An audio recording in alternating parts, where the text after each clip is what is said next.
Universal Music has snapped up the entire back catalogue of legendary singer-songwriter Bob Dylan.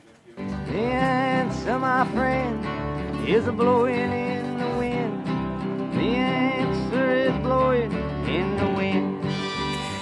The deal includes some 600 tracks from a career spanning 6 decades. It's thought to be one of the company's biggest acquisitions, yet no financial details have been given. Well, to get more on this, let's get over to Guy Schoen, CEO of Explain the Market. Well, hello there to you, Guy. I can see you kind of bobbing along to that. So Bob Dylan has sold more than 125 million records worldwide. This is quite the deal, isn't it?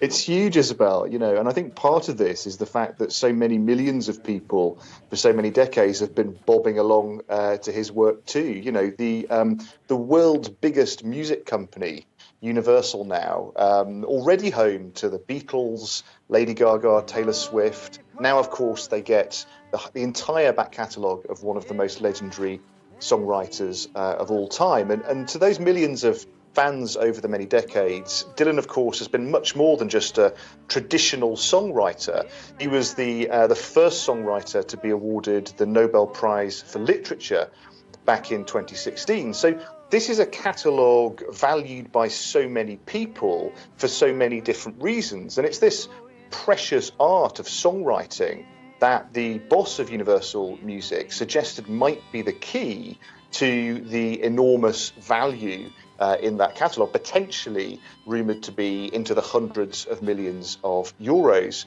Now, we had the famous Michael Jackson purchase of Beatles songs for almost 40 million euros back in 1985.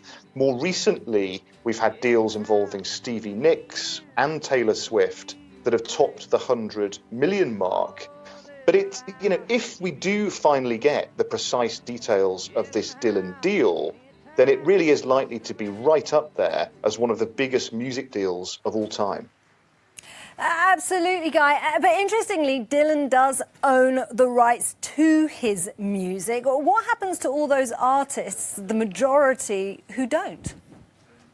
Yeah, that's a good point, Isabel. It's really tough, isn't it, for those young artists who are, sitting across the table from very big, powerful companies often and trying to negotiate a route through to realise their dream. Very hard for them not to be tempted to trade away those really valuable music rights. The former manager of Elton John and Beyonce described investing in music royalties as a better bet than gold or oil.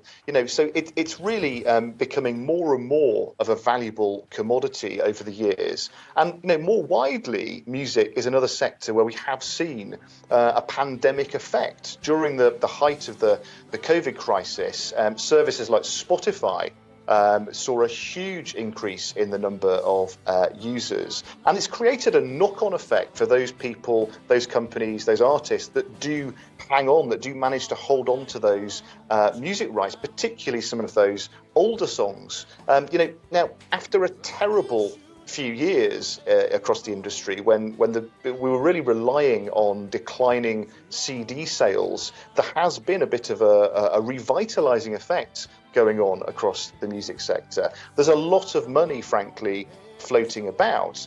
The problem is, though, that there's still a concentration of rights and a concentration of wealth.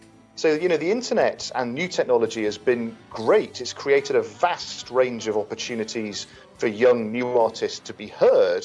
Sadly, though, not so many chances for them to get paid. Oh dear. Well, many thanks, Guy Schoen from Explain the Markets there.